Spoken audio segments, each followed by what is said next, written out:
বন্ধুরা, আজকে এই যে মাগুর মাছ নিয়েছি, মাগুর মাছ কেটে ধুয়ে নিয়েছি, ডিম দিয়ে একসঙ্গে ঝোল করব। মাছে লবণ হলুদ মাখিয়ে নিয়েছি, এবার মাছটা ভেজে নেব।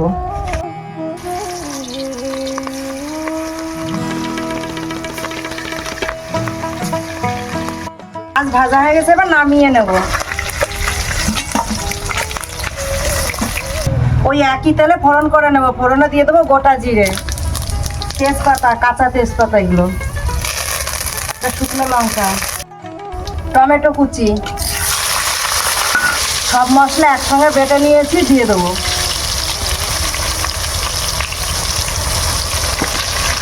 কাঁচা লঙ্কা বাটা দিয়ে দেবো।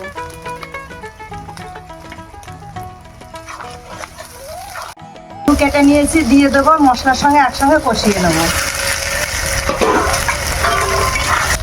পরিমাণ মতন হলুদ দিয়ে দেবো,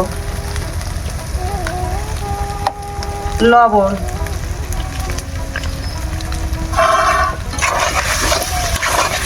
পরিমাণ মতন জল দিয়ে দেবো।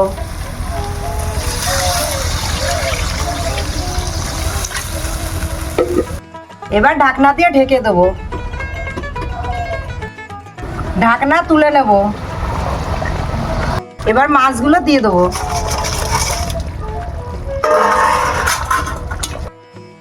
দুটো ডিম সিদ্ধ করে নিয়েছি, গ্রেট করে দিয়ে দেবো।